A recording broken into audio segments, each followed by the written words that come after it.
as it is there. It doesn't make any sense to not to change it. But then I look. Okay, so fix that. Fix that. I still want to put that on a hood though. That's the whole purpose.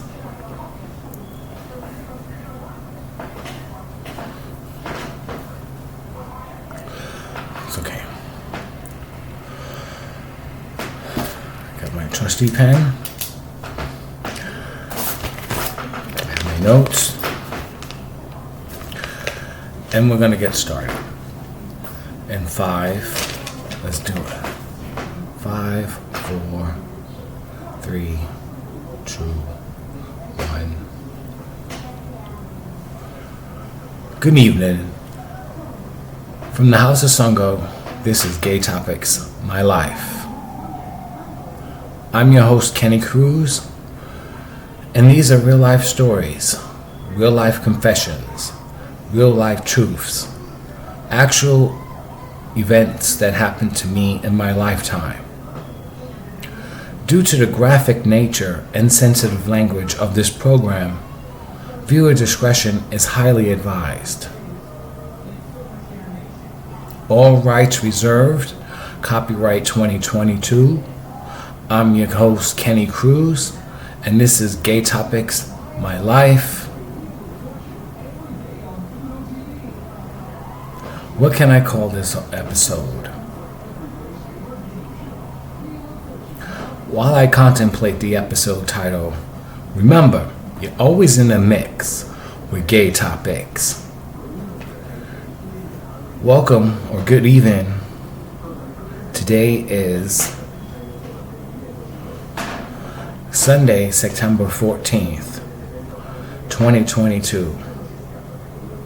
I'm Kenny Cruz, and this is GayTopix, My Life, The Emergency Room. Oh, The Emergency. Leave it at that. The Emergency.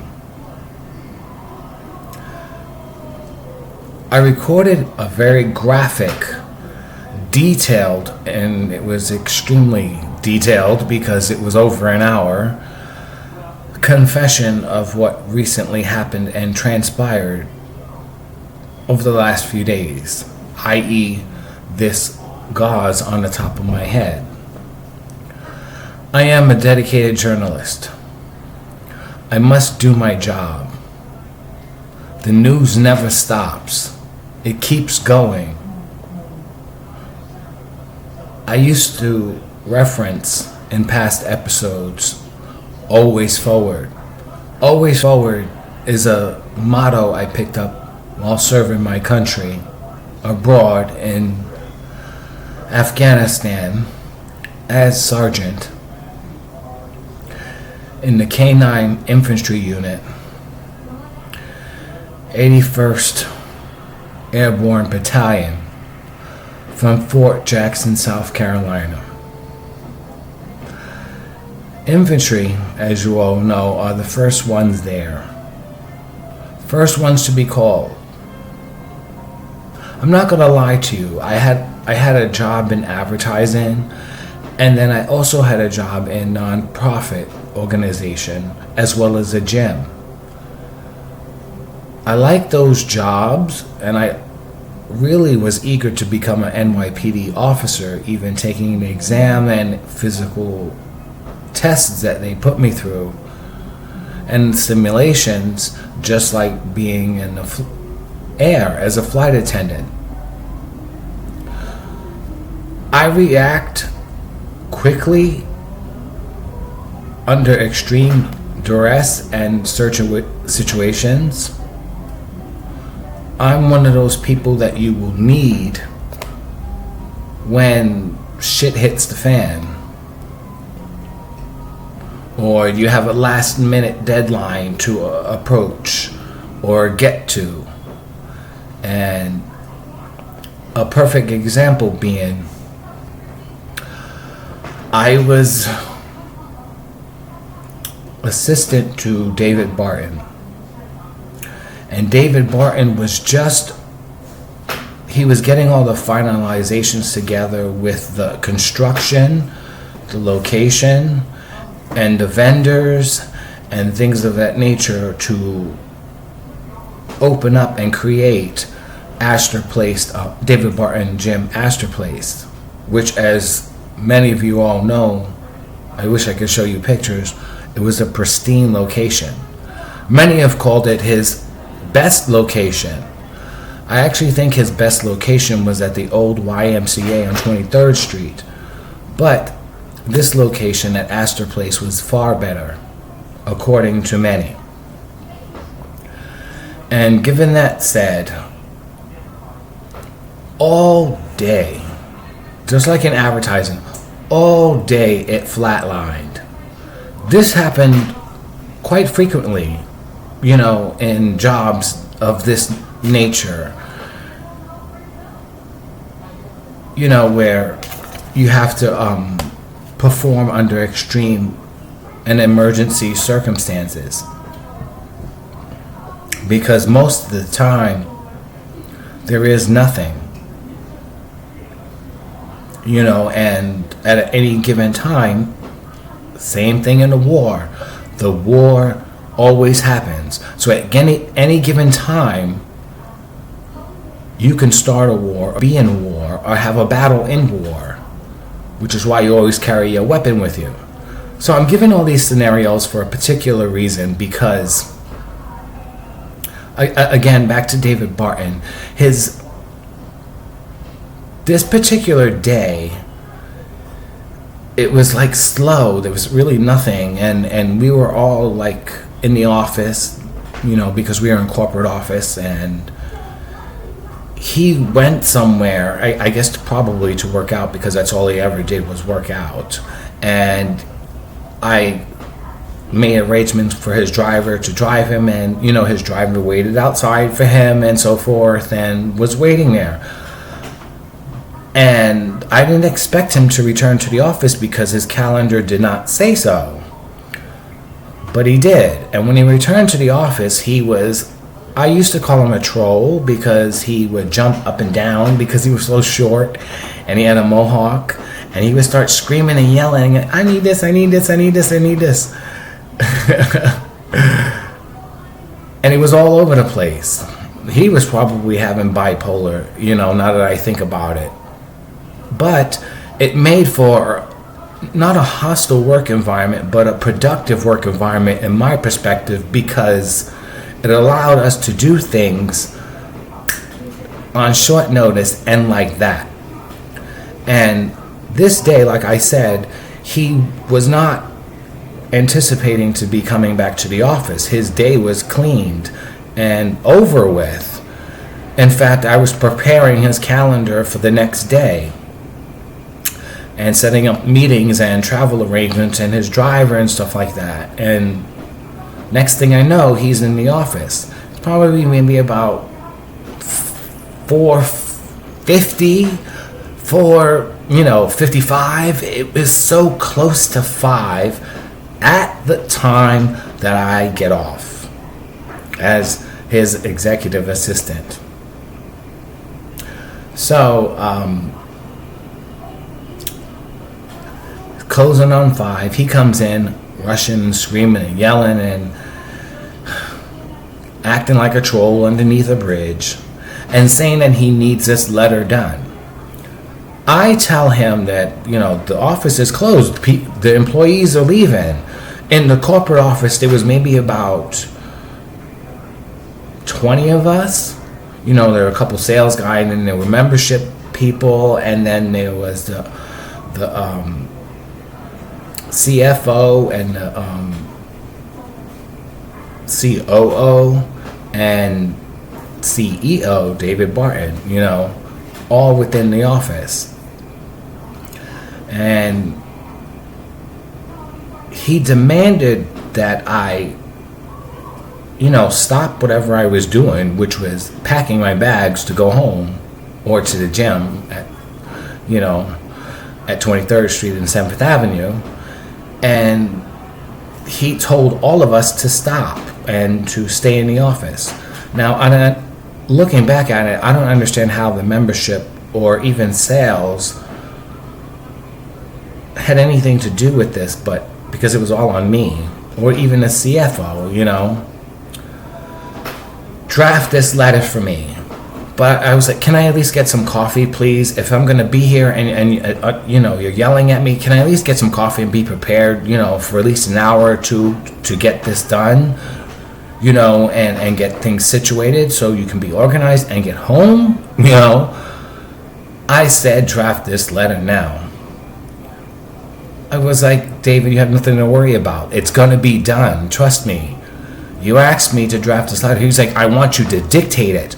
Okay, you want me to dictate it? That's not a problem. But please allow me to get some coffee because I've been working all day and I was anticipating getting a coffee so I can go work out. So please let me get a coffee. So I went to Dunkin' Donuts and got a coffee. He was mad that I went to Dunkin' Donuts and got a coffee. Why did you leave? I was like, but I told you I'll be right back. And I did come right back. I need a fucking a letter dictated now. Where are you fucking going? Why are you acting like this? I'm not acting like anything. In fact, if you want to dictate this letter, let's do it. It took him a couple of minutes to get ready and situated in his office, and I don't have a pen and paper. I actually have my computer, my laptop with me, and I'm ready. And as he's starting to tell me and dictate the letter, I'm typing it out. Because at that time, I'm not sure I could do it anymore, but at that time, I can type 85 words a minute. So as he's dictating, and telling me and translating what for me to put in this letter, I'm also, putting in my own perspective on how to write the letter professionally and memo, accordingly to suit what it is that he's telling me. So it was an extreme, I was under extreme duress, and he, it was an emergency, and it was at short notice, and I work very well under pressure. So as he's continuing to yell and dictate, it takes him longer to tell me what it was to write in the memo than it was for me to actually write the memo. So he made the first draft, right?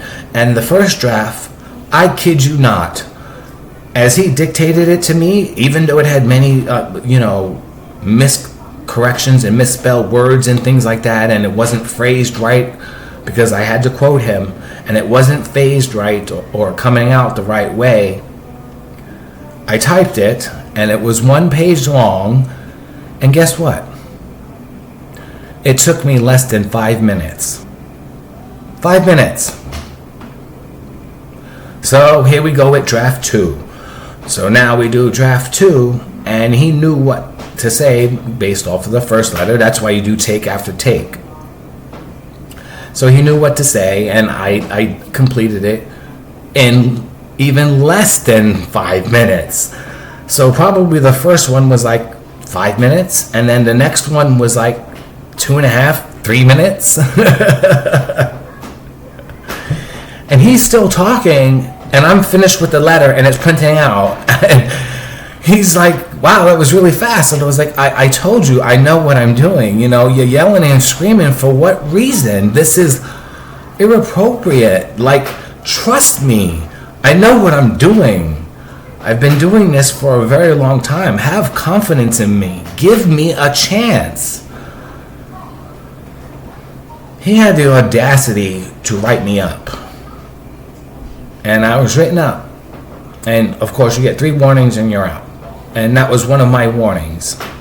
And because of that warning, the story that I told in a previous episode of GayTopix, I was fired because I did not move the floorboards from 17th Street and 6th Avenue to 23rd Street and it was 16th Street and 6th Avenue, and I didn't go until I had to bring the floorboards to 23rd and 7th in the middle of a heat wave by myself.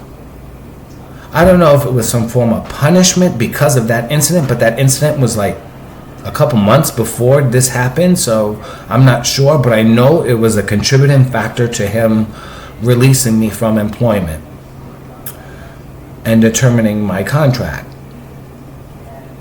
I was really upset by that because I really enjoyed working for him, being, a troll as he was, because I had access to the gyms, and not only that, I got to go to these events and parties, which led me to my next job as a photographer for HX, and then it went over to Next magazine.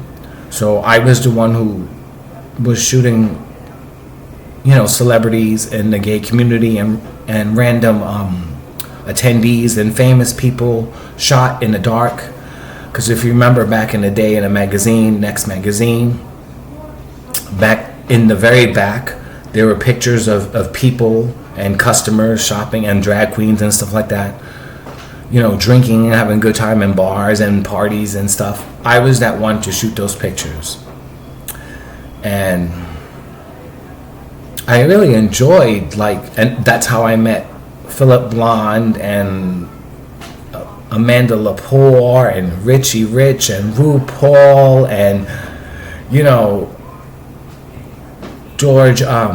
Gilbert Baker. I can go on, and Willie Ninja and Laritza Dumont. And so I put myself into the scene, and I was in the scene, and I was always in VIP because I was press. Or I was able to gain access to VIP. But because of my attraction and sex appeal, my good looks basically rewarded me, access that other reporters and other, press didn't get access to. So I was kind of, relieved in that way, and grateful that these people thought of me as their friend. And it's unfortunate that it hasn't happened. Like, they don't think of me, or they probably don't even remember me, but I remember them because they've made a huge impact on my life. And so these scenarios that I just said to you, about David Barton, not trusting in me in the last minute, or war happening at the last minute, or a project that needs to be done at the last minute. Even advertising. I used to work in advertising as well, and it was the same thing. In fact, in advertising, they give you alcohol to drink all day. And there's ping pong tables and Sirius XM radio on everybody's desk, and there's video games, and there's people frisbeeing and just having a good time, because they know once 5 o'clock comes, that's when everything floods. Now you see, my discrepancy with all of these corporations and businesses is that they know this is how the work environment is and how it is conducted on a daily basis, but yet you don't pay the employees overtime. Something to think about, right? And I say that because I guess the big reveal should be now. 10, 9, oh wait, let me do this first. This is GayTopix, My Life, The Emergency. I'm your host, Kenny Cruz, the only host to bring you the latest headlines and breaking news in the LGBTQ community. You know that already. But this series, GayTopix, My Life, has been stories, true stories, actual stories that happened to me in my lifetime. True events that I've experienced, witnessed, and been through in my life. Either it be traumatic or abusive or neglectful or just downright dirty and graphic. Abuse comes in many shapes and forms. Every one of those things that I just said is a form of abuse. I've been systematically abused because there is no one in my life. There is no one. I don't know anybody. So the only people that I do know are people who are hired in these jobs and positions to help me. And yesterday's episode, I showed you something very graphic and very gory and very bloody, and it reminded me of a scary movie or a horror movie, because it was just guts and it was meat and bones exposed, and how I fell face first and hit the floor with so much force that it was able to literally rip a huge portion of my eyebrow off, and it was left dangling. And I've told you my experience yesterday in going to the emergency room and calling 911, and going to the emergency where I was checked into the hospital, as you see here, Beth Israel Hospital, and I was checked into the hospital, but I was not seen or addressed or any vitals taken or anything like that, or even my temperature, or even asked those 3 questions that those medical institutions and people that, or organizations that continue to allow your mask ask you. Have you traveled outside of New York within the past 2 weeks? Have you traveled outside the country within the past 2 weeks? Do you have a cough? Do you have a fever? These are all COVID questions, and they've been asking this since the pandemic started, and nobody asked me that. Nobody.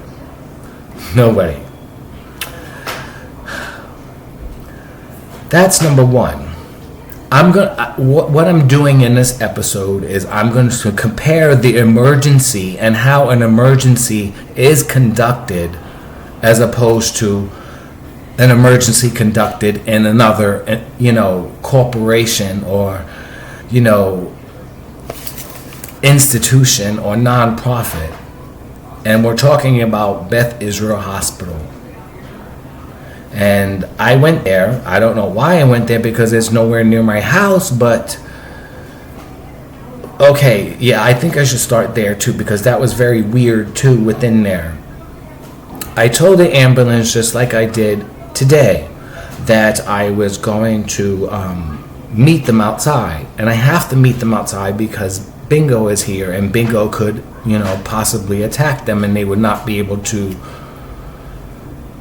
do their shit. So I meet them outside, and I waited outside for a couple minutes, and they didn't put their lights on, and I thought that was strange. Now that I think about it, even the 911 call was strange, because when I said I needed an ambulance, they should have connected me automatically to, the ambulance. But they allowed me to tell the entire story and then connect me to an ambulance. I didn't know why I had to explain that, when I would have explained that once the EMTs and the ambulance would have connected onto the call, because the 911 operator would have been listening, and possibly a supervisor would be listening. So all these people were listening. So I didn't understand why they just didn't connect me to the EMS. And once they were ringing the EMS and the ambulance, it just kept ringing, and it rang for about a minute.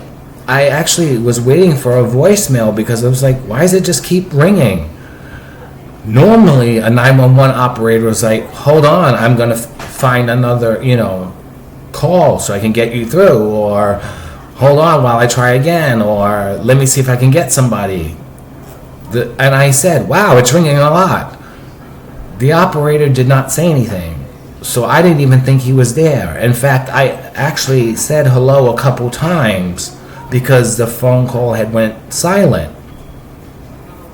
And when I finally said hello maybe about 6 times, somebody answered, and it was the EMS, and they asked me what the problem was, and once again I had to repeat it. And I was like, that was very strange, and I told them that I would meet them outside. So now I'm outside waiting for the ambulance to show up. They didn't have their lights on. I called you from 911. You should have your lights on. This is an emergency, and they didn't have their lights on. And then once they were coming down the block, they were going to pass me. They knew the address and everything, and I'm standing in front of the address with the bandage around my head. Like, why wouldn't you stop? So I had to wave them down. Now, get this. From past recollections with dealing with EMTs and EMS and ambulance and FDNY EMTs, either they take a chair out or they take the stretcher out to put you on, or to put you in so you can be comfortable while you answer, tell them the story, and they're asking you questions and stuff like that. I waved, they stopped, the passenger EMT got out, he went to the back and then went back to the front of the ambulance, but he never faced me. We were never made eye contact. So again, I stood in front of the door waiting that maybe perhaps he was going to bring the chair out, or maybe the driver would stop and come and give me the chair. But the driver never left his seat until I was in the ambulance. So once I get in, he opens the door. There's all these bags and stuff blocking the entrance into the ambulance, and I'm like, wow, this is not well kept. It's like, what's going on here? But I brushed it off, and then the ambulance started to move, and I fell. And I'm like, wait a minute, you should at least told me to put on my seatbelt. Like, what the hell?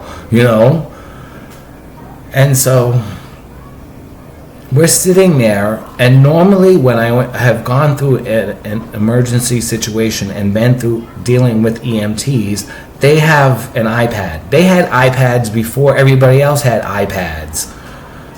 So they were conducting things, looking up your history, looking up your identity and things like that, and typing what your diagnosis is or what's happening and so forth. And when the driver moved the ambulance and I fell, that's when the other EMT was like, oh, he's just trying to move out of traffic. So once he stopped, I thought they were going to address me and put me in the stretcher or the chair, like I said, and help me out. And they didn't. Instead of taking the iPad, he started writing stuff down. I thought that was strange. And then the driver came in and we started talking, and he did not believe the fact that I had a seizure. In fact, the other EMT didn't think that I had a seizure. He asked me, what did you do?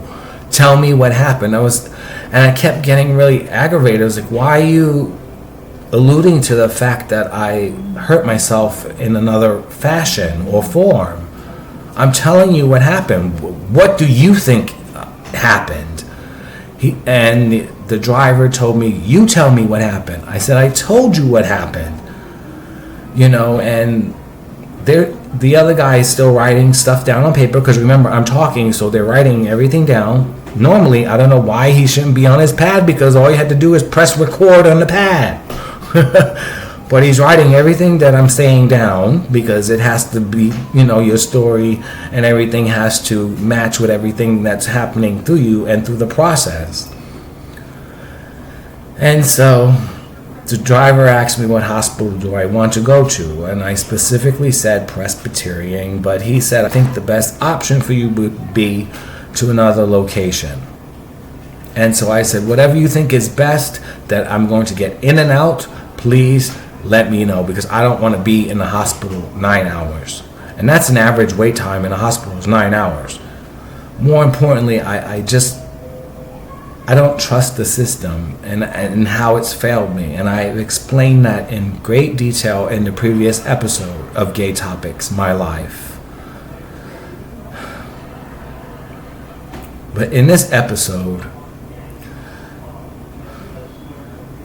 they did not take my emergency seriously, just as they did my eye and my arm, which led my life to more pain and suffering and more ailment and more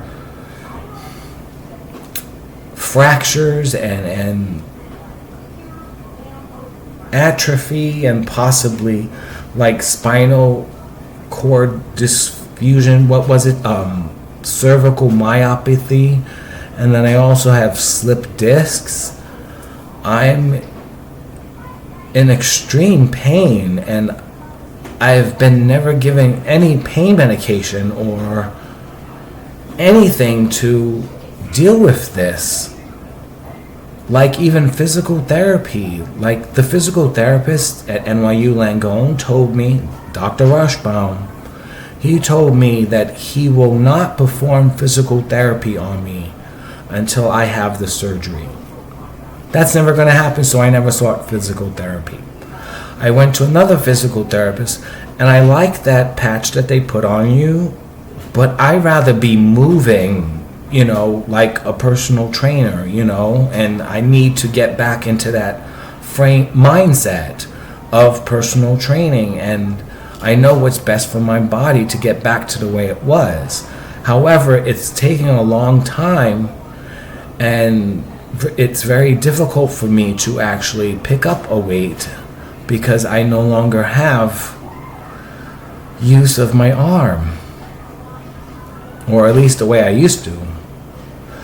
I can barely lift 10 pounds when I used to lift 85.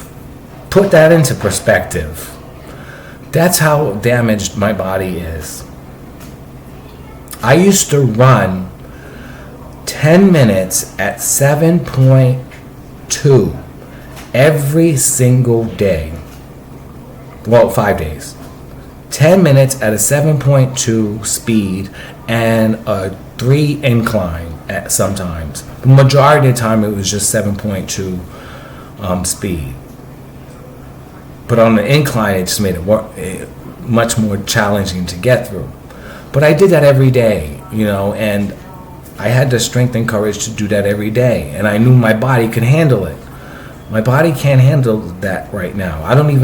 I have problems walking up the stairs without having a heart attack. I also can't see, so I don't want to hurt myself in the gym where I'm physically scarred or hurt yet again. I find that very strange too, because the only thing I ever had left in my life was Bill Clinton and my beauty. And I don't want to brag, but beauty has gotten me pretty far, and I used my beauty to my advantage, because a lot of people, even a life coach, had told me to do so, and I did. I've gotten plenty of jobs with my looks alone, but I've never gotten a boyfriend or a husband. I've had no problems hooking up on dates. That was no problem. I had no problem demanding the attention of any room I walked in. That was not a problem. I just don't understand why people didn't love me or accept me. But we're getting to the hospital, so I get into the emergency room and they check me in, which I still have it here, and it took a while for them to find me a room, because, as I said, when I opened up my dressing that the EMTs put on, everybody started taking pictures, and everybody was like, whoa, How are you standing? Like, you must be in pain. Okay, so if it's extreme trauma, because there are levels of trauma. I don't know which level that will categorize, but I'm sure it's at the top. And they put me in this room that was a fourth of an entire room. So in each corner of this particular room, of the emergency room, there were 4 different patients. 2 had a bed and 2 had chairs. I had a chair. The guy next to me was homeless and was completely covered and sleeping. And they put me in this 4x4 area and with the curtain closed in the dark. I don't have a phone. I don't use my phone anymore. So there's no phone contact, there's no TV, there's nothing. And then I hear this woman screaming for a nurse and the bell ringing and, people arguing and yelling and moaning and groaning. And it was just so much for me to take. And then, like I said, I recalled the fact that the nurses wore garbage bag in the heights of the pandemic. So it got me thinking, I was like, I don't need to be in this environment because I'm possibly going to get COVID. And it's been 2.5 hours, 3 hours, and not a single nurse has come to me or even found me. In fact, I find out today that they didn't know where I was.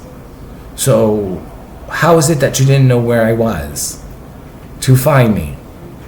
And not, so I thought that was strange, but you prevented me from walking out the door.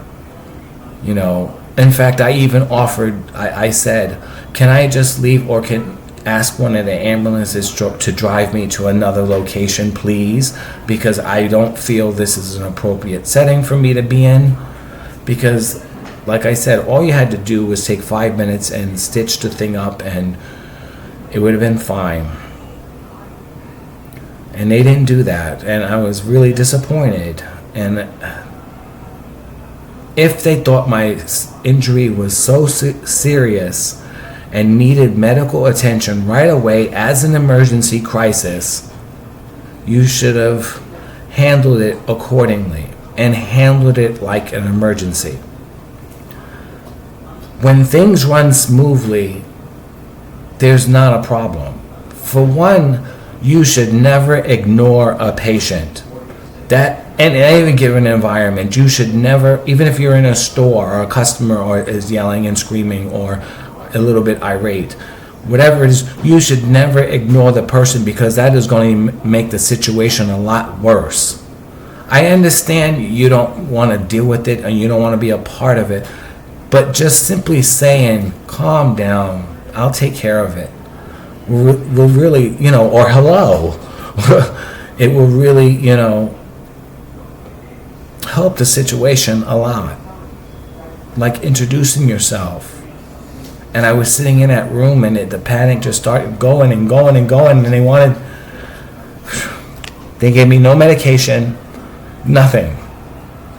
I wasn't seen. They didn't even look at my wound to see how serious it was until I walked in the door. So the actual doctor didn't see my wound. It was the triage nurse, and I had to leave, and they stopped me from leaving because I didn't have the discharge papers. So when I got the discharge papers, the nurse was upset at me. Don't get upset with me because you're not doing your job. They were all sitting there in this area. As I said, I stood there for a while and I started talking to this one nurse, but they were all still sitting there.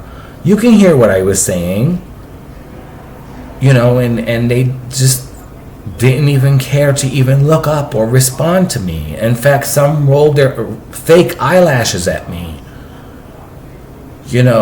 All this now, attention that nurses and doctors are getting, and possibly income and money. Oh, you have enough money to spend on fake eyelashes. I really don't see how that is corporate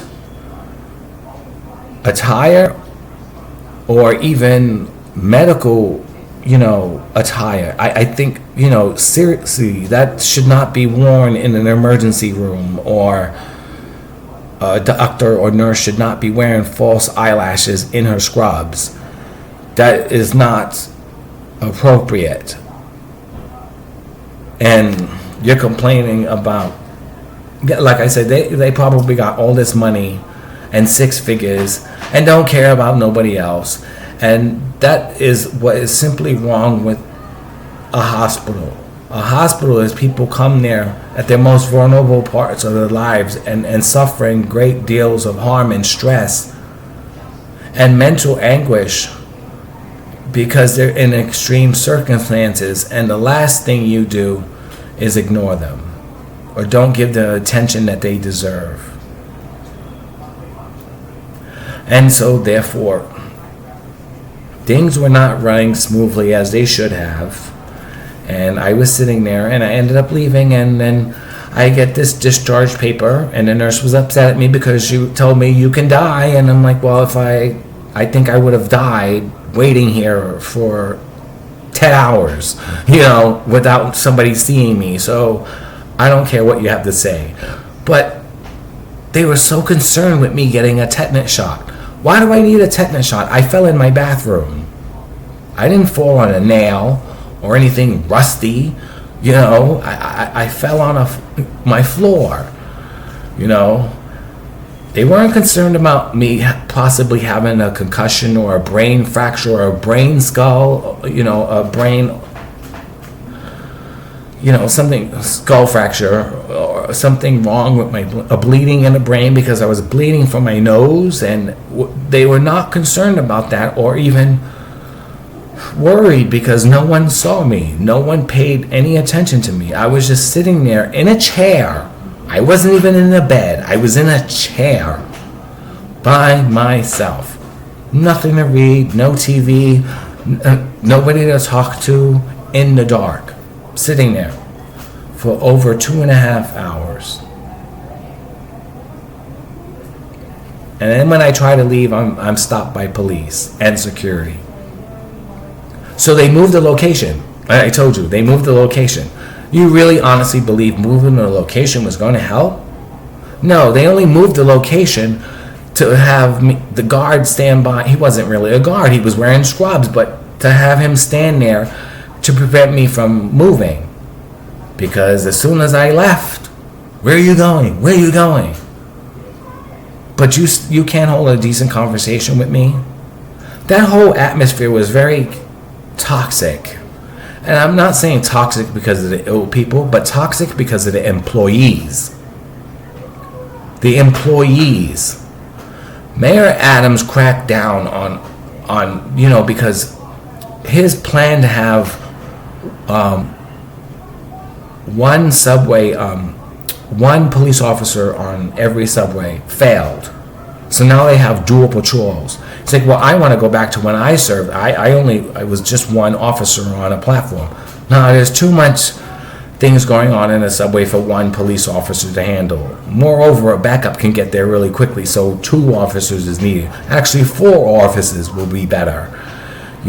I've explained that in the previous episode of GayTopix as well. But he just...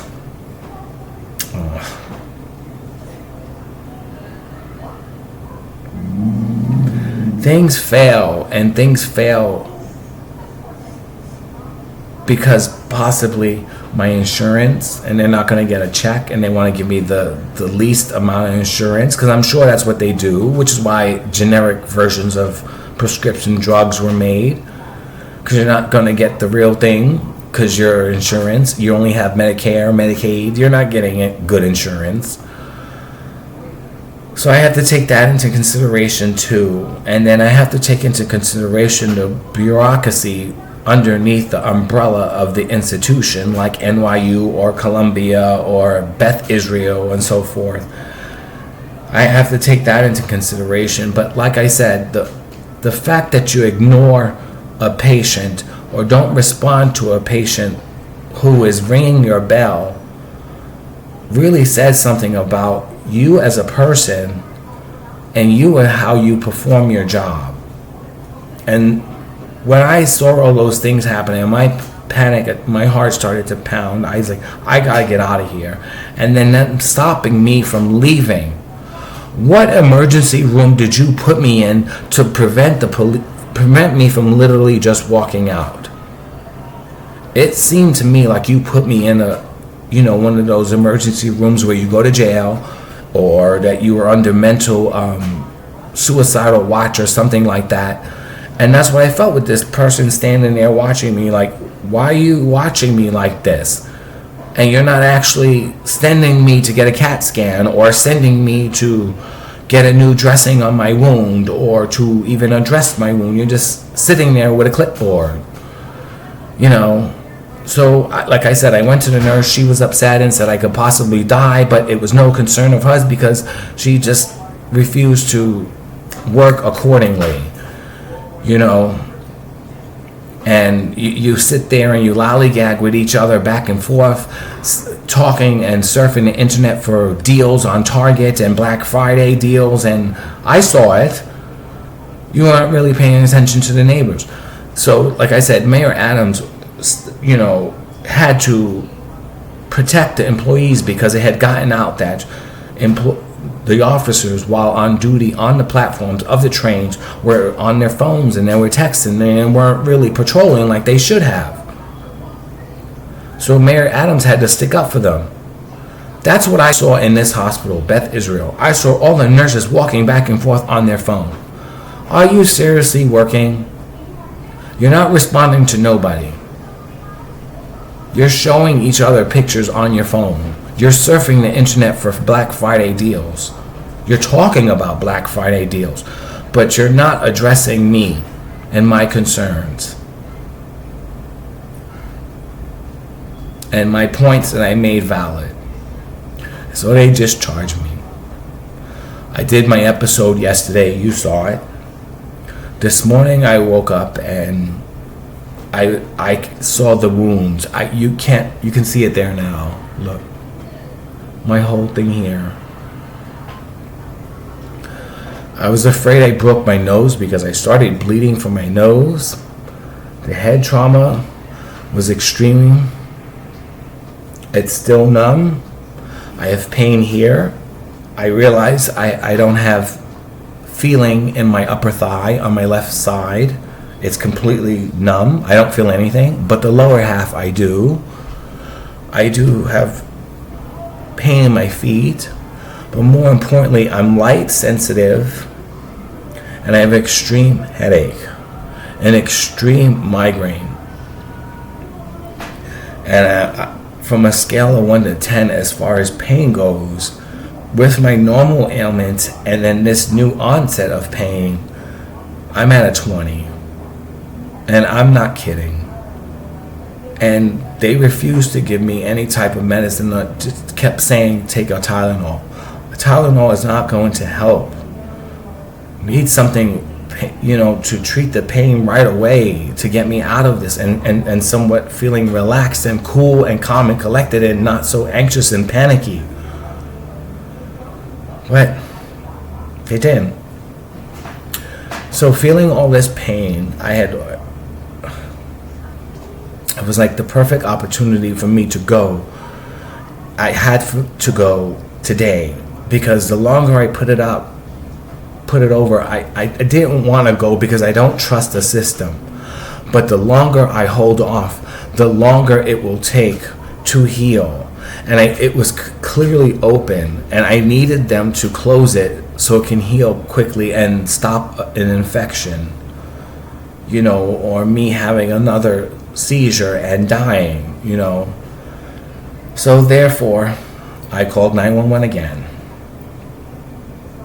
And I'll go outside and I tell them on the operator, everything on the operator this time was a little bit normal, but one thing stood out to me on that call was that when I pressed 911, normally it would just say 911 and go connect to 911.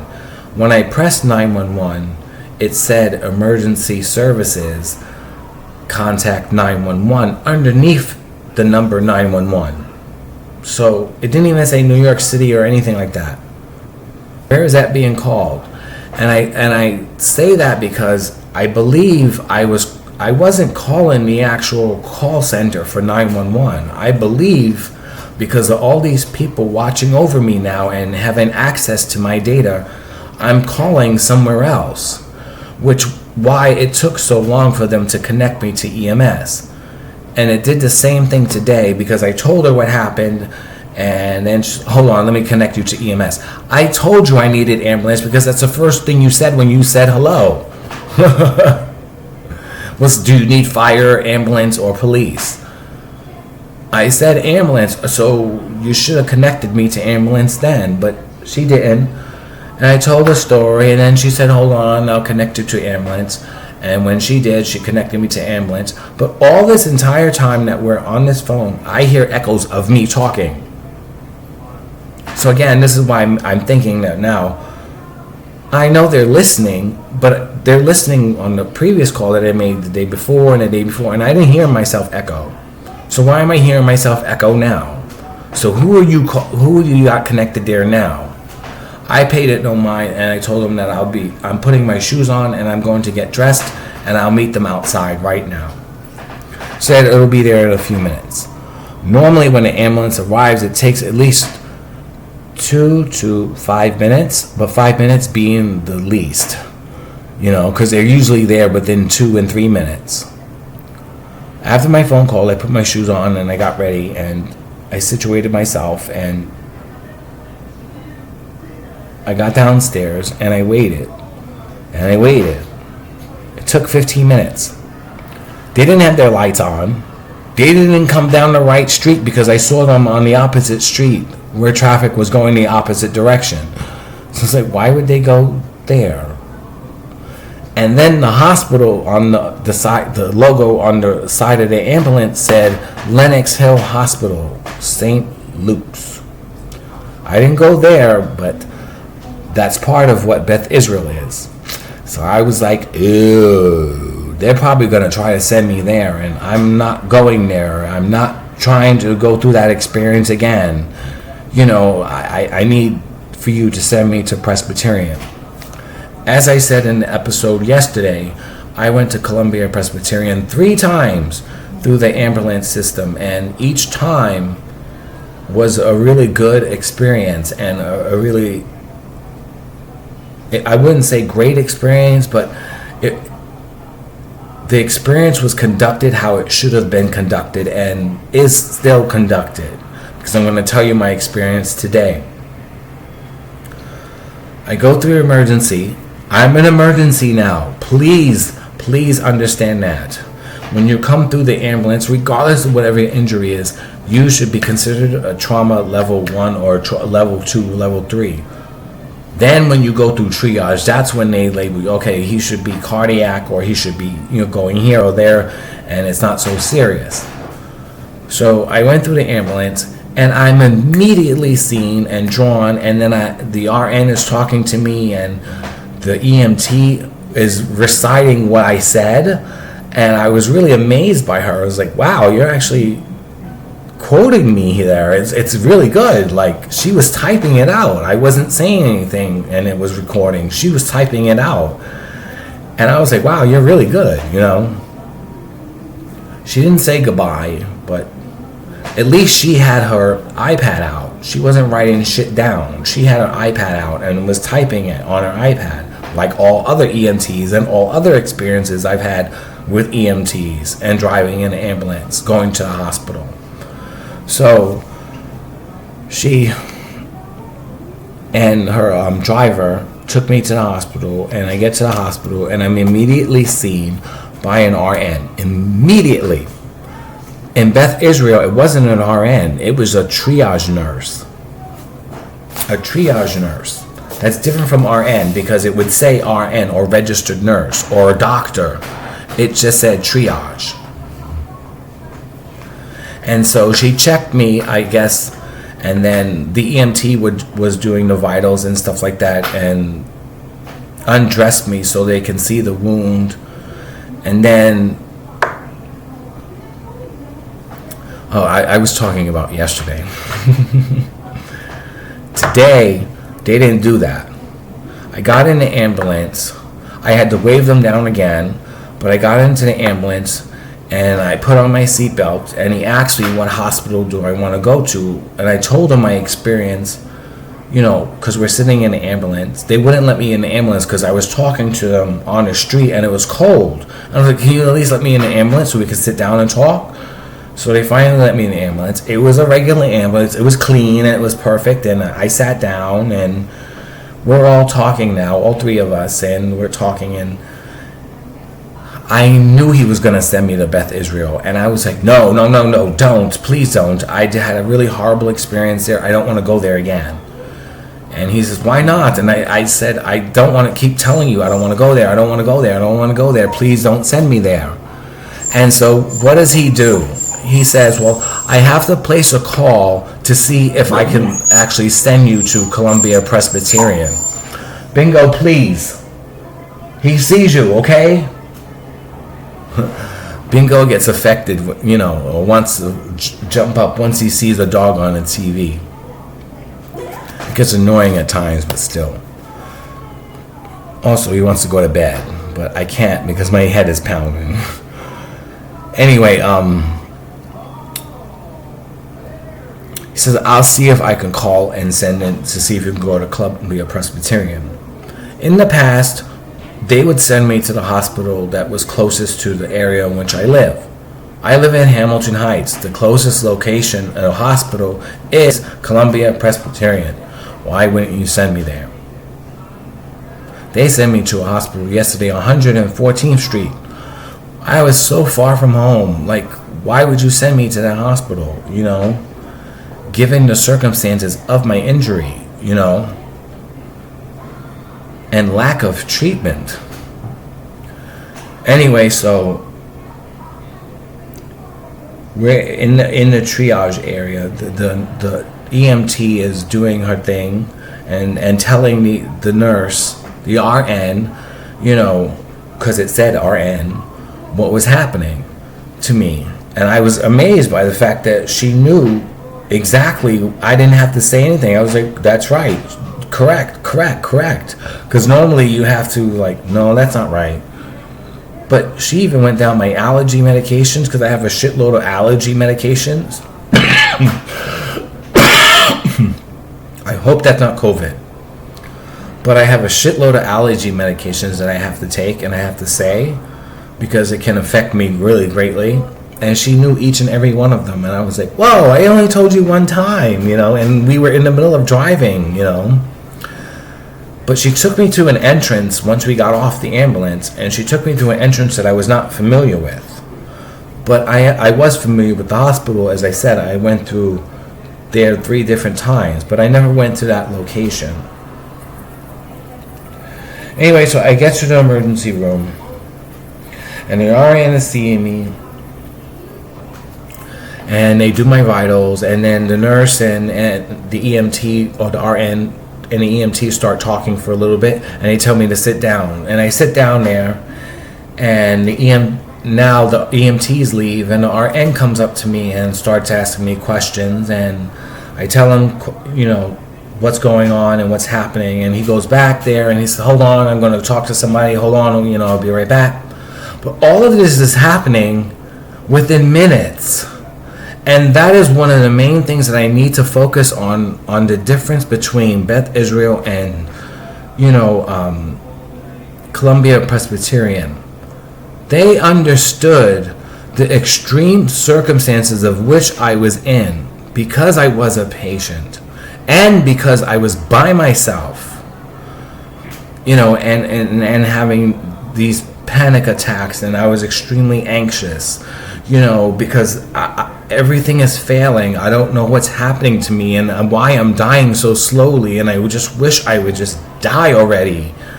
And I'm tired of having these slow ailments and disfigurements. Soon, everything is going to be like the picture Dorian Gray. Everything that's happening is being reflected onto me, not the painting. Or I don't know what the painting looks like now. He probably could have altered it And I'm talking about Mike Perez, who painted a portrait of me and altered it as the years went on. I said that in a previous episode called GayTopix, the picture of Casey. So,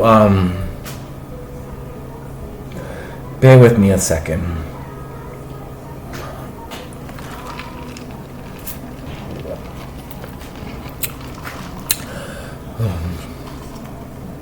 We're going on an hour already. Look at that. So, let me start here. From the House of Songo, this is GayTopix, My Life. The Emergency. I'm your host, Kenny Cruz, and these are real life stories, real life confessions, real life truths, actual events that happened to me in my lifetime. Due to the graphic nature and sensitive language of this program, viewer discretion is advised. And yesterday was very graphic, I must say. All rights reserved. I'm your host, Kenny Cruz, copyright 2022. This is GayTopix, My Life, The Emergency. Remember, you're always in a mix with GayTopix. I left off at the fact that I get to the hospital and now the RN is talking to me and the EMTs had left. They didn't say goodbye, but they left. And the EMT is talking to me. Again, I'm wearing the same bandage yesterday that you saw me wearing that the EMTs had put on the previous night, or previous day I should say, or earlier in the day.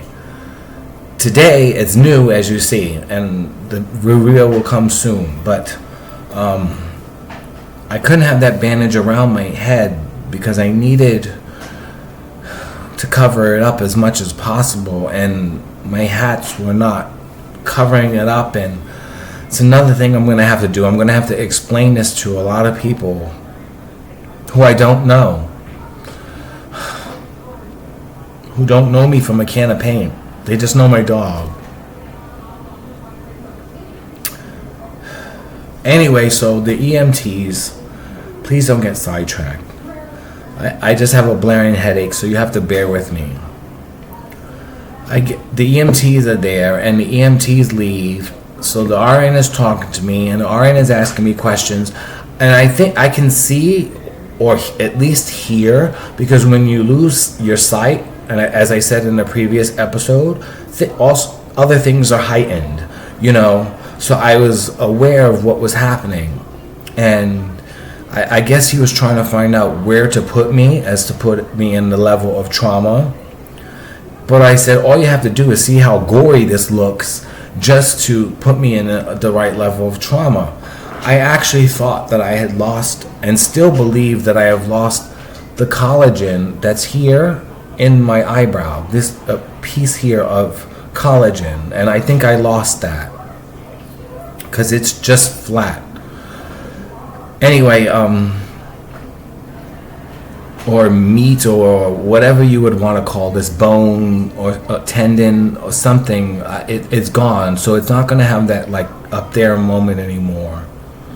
Watch. The reveal will be soon, trust me.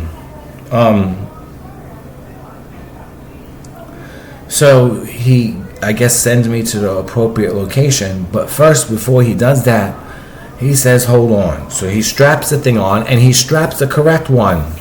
Do you see? It's red. It's red. I mentioned that yesterday because the one yesterday is not red. So none of the people who, if they took out the time to actually see me, would have saw this, would know that I would have an allergic reaction to certain medications. But this is, you're fine. This is, you have allergies. Anyway, so there's a difference there. And I made other differences earlier on. So I'm going to keep going to the differences. So he puts this on and tells me to go sit at this like little waiting area where there's just 3 seats. And I'm waiting in 3 seats, and he says, Just wait a few minutes. Somebody will come out. I waited a few minutes, like another 10 minutes, and somebody comes out from the curtain behind the chairs that I was sitting in and says, are you Mr. Cruz? And I said, yes. And he was like, come in. I immediately noticed the pin on his ID, which said love is love, and the rainbow flag. So I felt connected to him, and I told him, I said, I know the person who made the flag, and I'm sorry he's no longer with us. His name was Gilbert Baker, and President Obama gave him the Medal of Freedom. But since his death, Gilbert Baker's death, there have been several different versions of the pride, flag, and I guess advancements in per se, because with trans now, because there's a new trans flag, but you're still losing the focus off of the original flag in which it was intended to be used for, and what its purpose was. Please look up on Wikipedia Gilbert Baker. It will tell you the story of how he lived his life and what the flag meant to him and why he created it. So anyone in the LGBTQ community should really reference that. His name is Gilbert Baker. I'll send a link in the description below for you to look at. But in the meantime, I'm sitting there now, and the light is extremely bright. So bright I could not even open my eyes. I'm sitting there like this. It's like, okay. And the guy lowers the light, and then he's going to do an EKG on me. I thought that was strange, but I told him my heart was pulping through my chest, and I can feel it pulping, so I need this EKG done, because I feel something is happening. Maybe I'm having another panic attack or something, or a stroke, because the whole left side of my body hurts, and I don't know if it's due to the fall or not, and there's also injuries on the left side, so I'm not really sure what's happening, but the EKG was definitely needed. Although there was nothing wrong with the EKG. I was like, you don't have one of those things where you put your 2 fingers? You could have put your 2 fingers there instead of putting all these things on me and pryings. But there was nothing wrong, and we had a very candid conversation about the flag, and I told him to look it up, and he said he will. And he sent me back to the RN, and then the RN was like, come with me. And he took me to a room, and the lights were really bright, and he put me in my own bed, not a chair, a bed, and he turned down the lights and turned on the TV. I was like watching the Food Network, Holiday Bacon Wars, or whatever it was, on the Food Network. I was like, whoa, I can't believe I have a TV. If I had a TV yesterday in Beth Israel, I would have never had that panic attack. Never. I didn't give a fuck what I was watching, just as long as there was a TV there, something for me to do or interact with, and there was not. But here in Colombia Presbyterian, there was. And so I sat there and I waited, and I didn't mind waiting. But within that first hour that I was there, I had an EKG done. I was admitted. I was also had my vitals done 3 times. One in the ambulance, one there, and then one in the room. 3 times. I was also met by the doctor, and I was also met by a volunteer from the Dominican Republic. All the while by these people interacting with me, and I was explaining to the volunteer that this is very important because we're under extreme duress here in this situation. Anybody is under extreme and emotional and mental duress in an environment like this because it's really extreme, and traumatic for some. And the volunteer from the Dominican Republic, who was a medical doctor in the Dominican Republic, but because he's from the Dominican Republic, his medical license is not valid here. And we shared the same sentiment about me being in the military and how I was in the military police and that was not valid here. So we shared the same sentiment there. But it was still good to talk to somebody. As I said, when someone's going through something traumatic, you want somebody there to talk to. I remember another visit that I was at Colombia Presbyterian. There was a priest going around asking patients to pray with him and pray for them. I thought that was amazing. But yet, at Beth Israel, there was none of that because I was stuck inside a part of a room which they didn't know that I was at. When you make the patient feel comfortable, the patient would not press the button. They wouldn't be angry. They wouldn't be hostile. They wouldn't be fighting. They wouldn't be anything. But cool, calm, and collected because things are running smoothly and they're being treated like humans, not dogs, or ignored. The last thing somebody wants to do is go to the emergency room and be ignored. So, the volunteer is talking to me and he's helping me out a lot, and I'm asking him questions, and the doctor's talking to me that he'll be right back, and all these interactions. And when the doctor comes back, I have to tell him my story and I have to show him my wound. But again, this is happening within the first 2-3 hours. In the first 2-3 hours at the other hospital, nothing was happening. Nothing. They didn't even know my name. They knew nothing. I knew no nurse. I knew nothing. I was just sitting in that corner by myself. Here, things were happening and transpiring.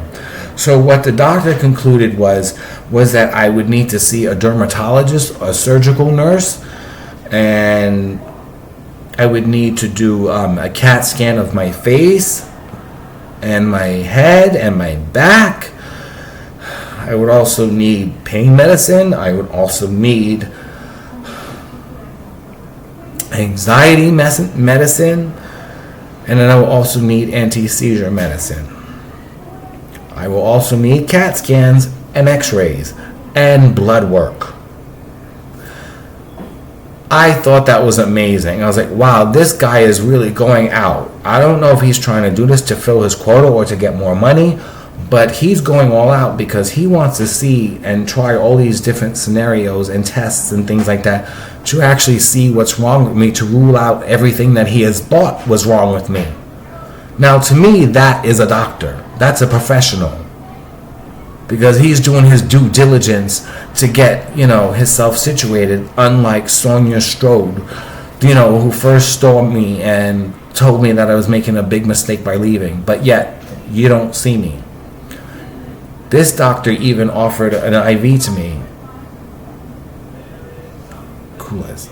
His name is Dr. Koulis. At Colombia Presbyterian. And what was good too was that he was literally right outside my room. So all I had to do was call his name, and it was right outside my room. So as I'm in the room, they're doing the vitals again, because you have to keep checking the vitals. They're checking the vitals. They gave me pain management for the first time in God knows how many years. And of course, it didn't work. It did not work. The numbing agent was much better, but the medication did not work. And I think it didn't work because I haven't been on it any type of pain management whatsoever. But he gave me a second one anyway to help with the pain, and it did work. And so I'm pain-free today. And although tomorrow I'm probably going to feel it because I don't have any other medication, but he did treat it, and I asked him if he could just give me enough pills for me to go home. And he prescribed other pills, but they're not the pain management pills. But there are other pills that I have to get at my pharmacy, and treatment for my wound. And so there's nurses, there's even another patient in the room in which I can actually talk to. He was a lot younger than I was, but I can talk to him, and then the nurse came in to do the sutures and the cultures, and after that, get this, they prevented me from going to the bathroom because they were scared that I was going to have a seizure. I did have a seizure in the hospital. I'm not gonna lie. Today I had a seizure in the hospital, and it was very mild, but I had a seizure, and I was very concerned. But yet you said, because the volunteer that went from the Dominican Republic that was volunteering there, I asked him if they can pull down the guard from the bed so I can get out and go to the bathroom, which was maybe about 10 feet away. And he looked up on my chart and saw that I had 3 doctors, and they all refused. Oh, he needs to pee in a urinal. No, I'm not going to pee in a urinal and have that smell next to me, all this time while I wait. That's not going to happen. So I told him, I was like, there's no such thing as no. And I got up and I slowly walked that 10 feet to the bathroom, and I went to the bathroom and got back before anybody noticed me. But you're supposed to be doing this check on me to see if I'm okay and I'm not having any seizures. In fact, the time that I actually did have a seizure was when she was the nurse, ENT. I don't know what that stands for, but she was an ENT, not EM. She was ENT. I think it has something to do with neurological effects. Neurological trauma, emergency neurological trauma. That's what I'm gathering EMT stands for. I don't know. Emergency neurological trauma. It's the best I could. I don't know. I don't know what it means, but she was there and she tried to numb the area and so she can start the process. But in doing so, she actually caused more pain and more blood and more discomfort, and the light, and I was telling her, like, you need to calm down, slow down, please, and she did. But by then it was a little bit too late, because when she finished, I don't know if she noticed this, but now I look back at it, because she gave me like 5 shots, and the first 3 shots I was moving around and I was in I was in pain. But the next 2, I didn't say a word. I said absolutely nothing. And the guy who I was talking to, who was younger than I was, that's in the room, told me later on that, she was talking to me and I wasn't responding.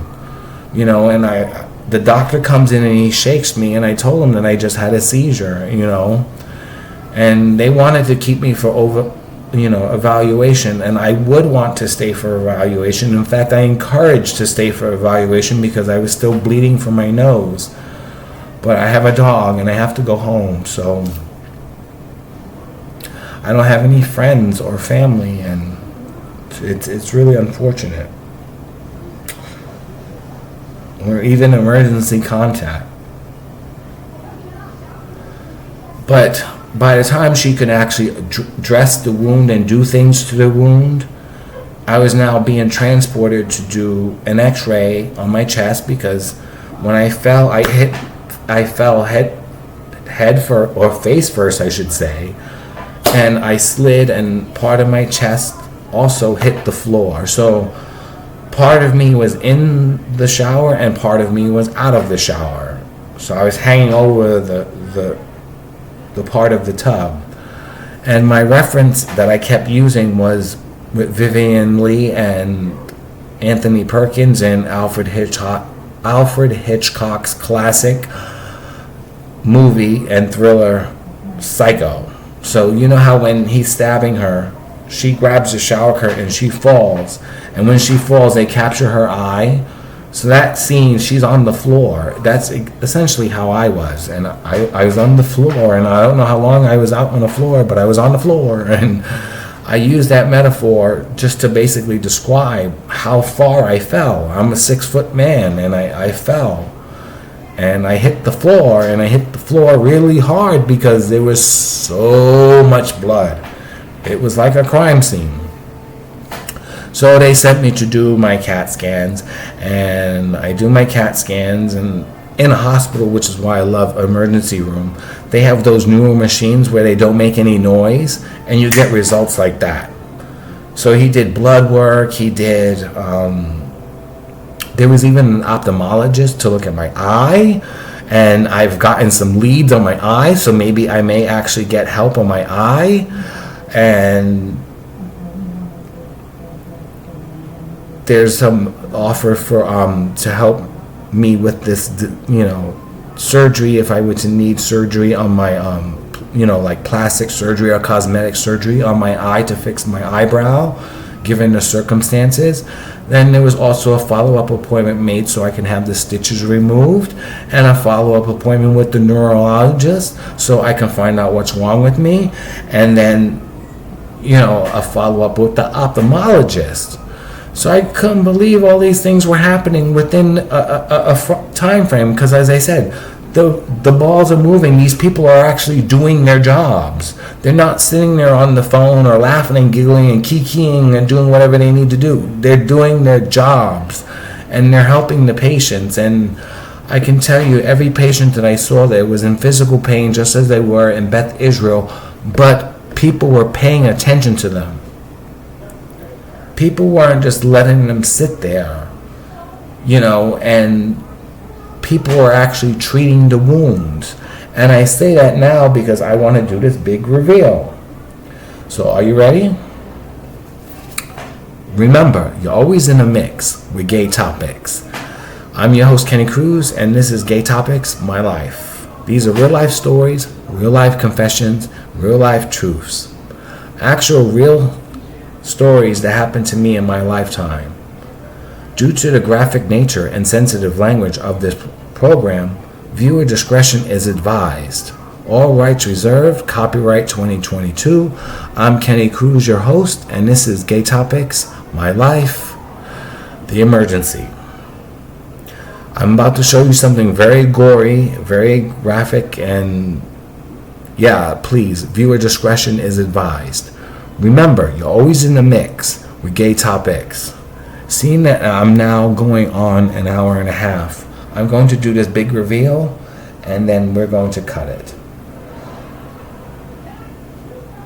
I had to go back to the hospital because it was getting worse, and I can feel it getting worse because it wasn't being treated, and there was that open wound I showed you yesterday on the episode of GayTopix yesterday, in which I showed you the wound. 10, 9, 8, 7, 6, 5, 4, 3, 2, 1.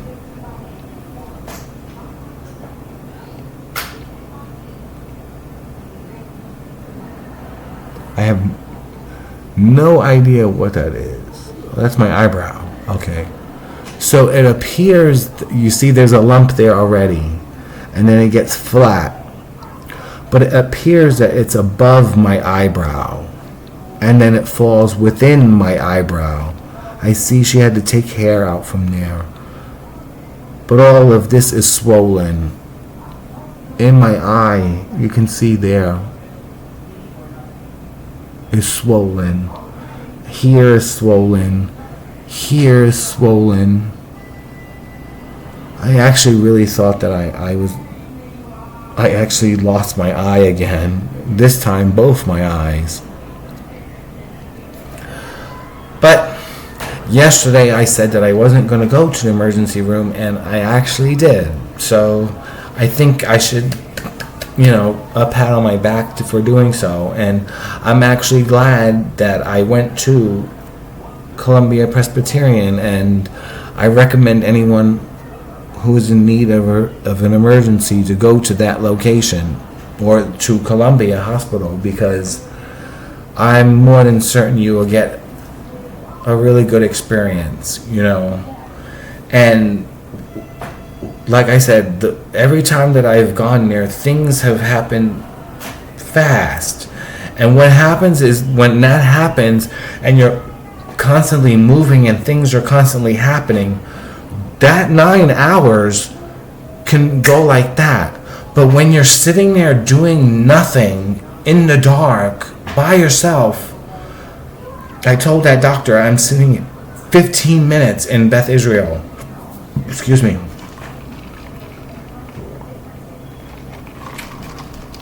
I told that doctor in Beth Israel that I'm sitting here 15 minutes and I'm already going stir crazy. I having cabin fever. I feel confined, like I'm in jail.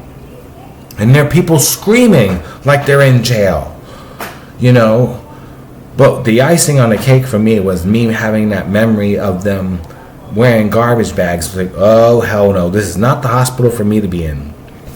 And so, as I said, I tried to escape and they stopped me. And then the paper wasn't even really necessary. But I'm glad it's done. I'm glad it's finished. I really hope I can heal properly and that this goes away soon and the process happens sooner rather than later, because I can't go through another injury or ailment or something wrong with me or how my body is failing simply because I'm dying, and it's a lot. It's a lot to deal with. I've said a lot. We're going on now an hour and a half. Wow. This was my actual good eye. Very strange. Wait, you know something? I don't know. It's too much to count. But I see 1, 2, 3. Yeah, I don't know how many, but it's definitely more than 15. And it's not as much as the EMT said, but it's definitely more than 10 to 15, possibly within that range of stitches. I just don't understand how I hit the floor so hard like that. My head must have been, whoa, and not suffer a concussion or some type of brain ailment or memory loss. I mean, yeah, I don't know how I fell, but my cognitive skills are a little bit off as well, and my vision is even more blurry than what it was. So I'm not sure if these are contributing factors, and I'm in extreme pain. A lot of pain. But anyway, I'm here. So now you can see it under my eye. You see all that there? That's a bruise. I hit my eye. You know, they dilated my eyes to help me with my sight too. And they look so dilated. But they don't look like anything's wrong like they did yesterday. Maybe I need to keep putting or asking them to dilate my eyes. I've never been this close up before.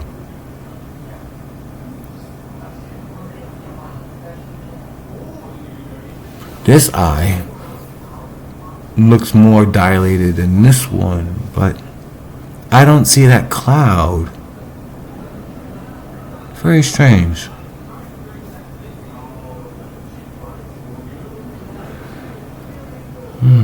Anyway, these are my stories, my confessions, my truths, my actual life.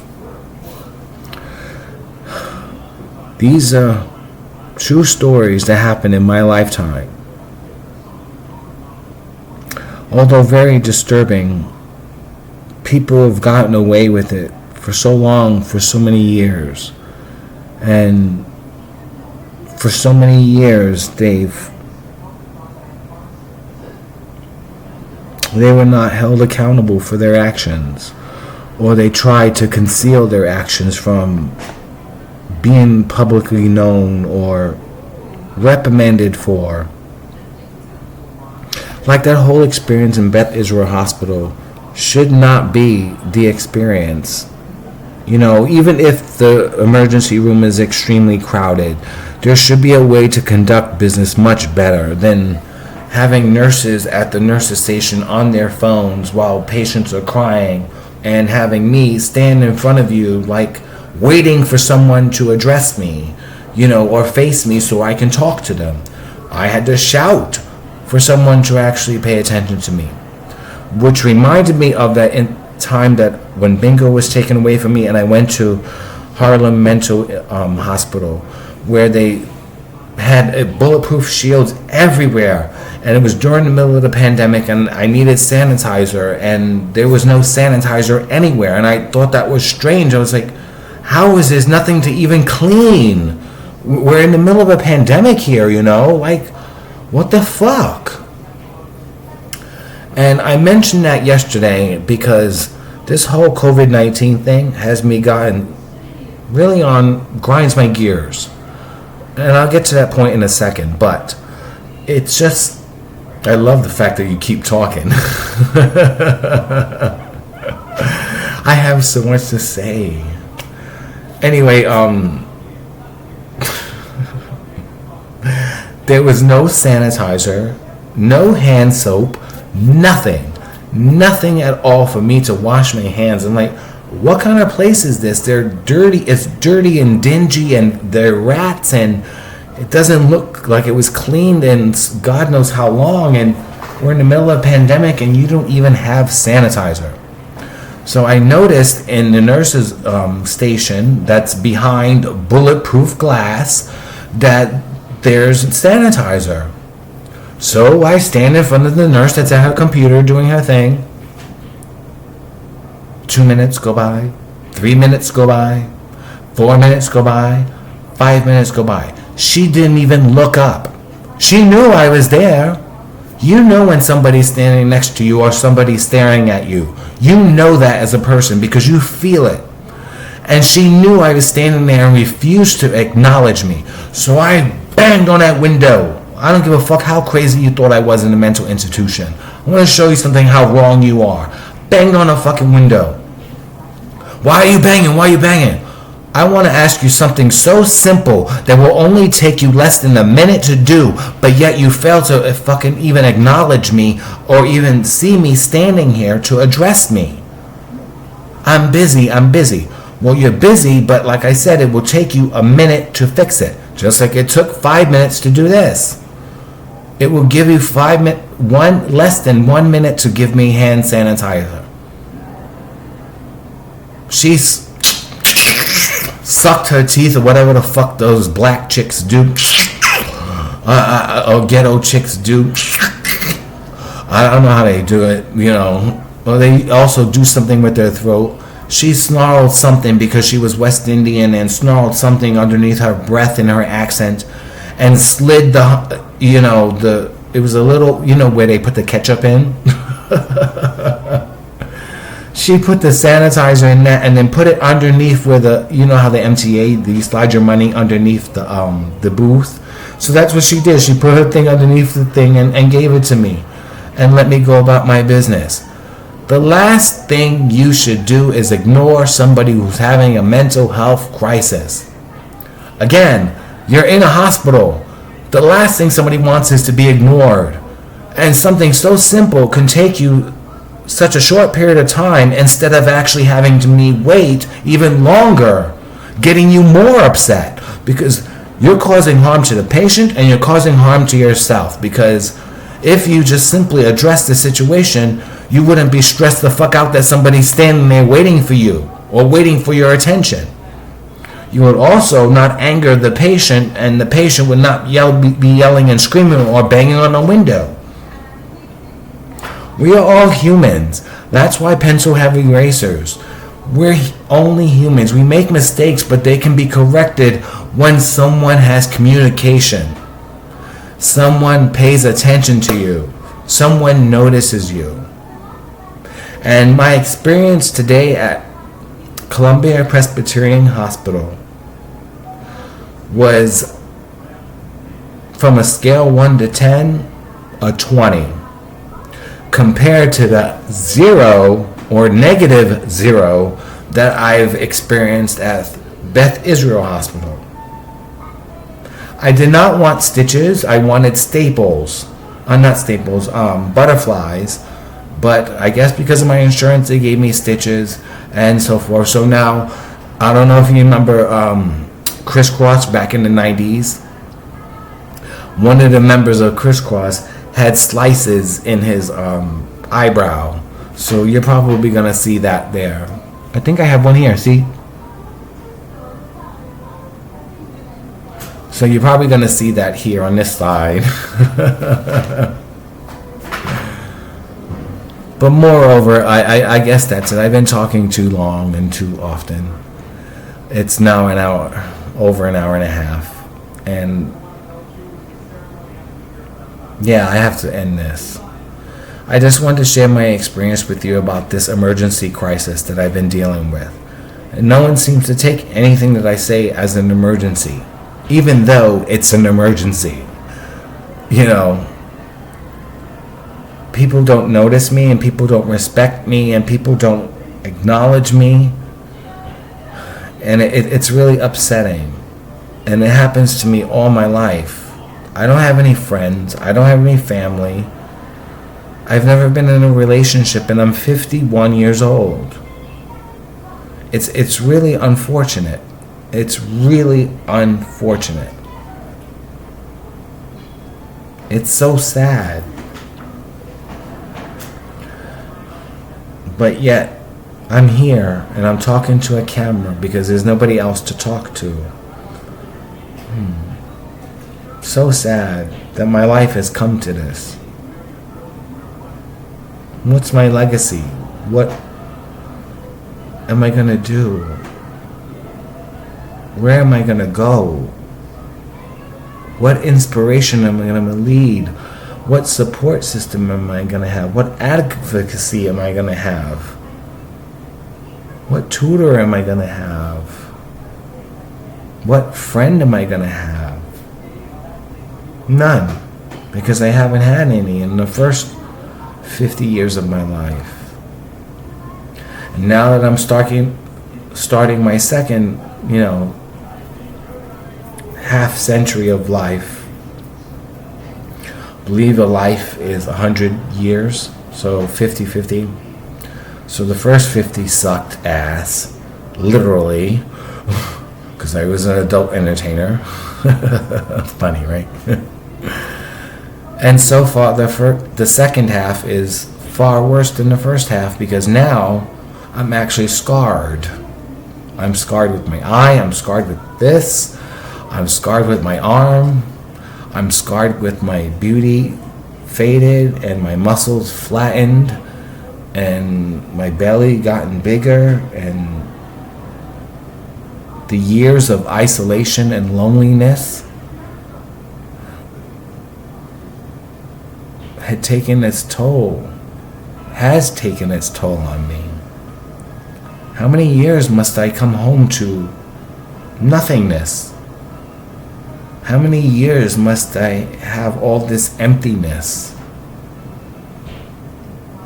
Nobody, no friends, no neighbors, no social workers or caseworkers or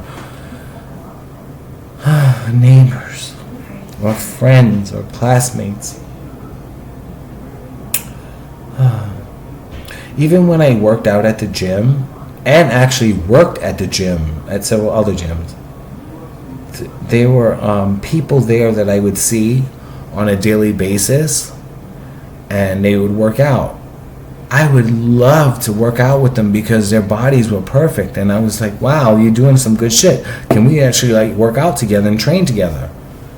None of them ever wanted to train with me, but I saw them every day and never spoke to them. And it was like that every day in the gym. Every day on the train when I used to work, People have done that to me a lot often. And it's unfortunate that no one actually wants to actually be interested in getting to know me. I don't think anyone would want to get to know me now, considering all this shit that I've been through. But I'm going to end it here. This has been GayTopix, My Life, The Emergency. I'm your host, Kenny Cruz. These are real life stories, real life confessions, real life truths, actual events that happened to me in my lifetime. Due to the graphic nature, when I say graphic, it's true, and sensitive language, which is true. I don't know what YouTube is taking out, but I know what I'm saying is disturbing. Viewer discretion is advised. All rights reserved. Copyright 2022. I'm Kenny Cruz. Remember, you're always in a mix with GayTopix. See you soon.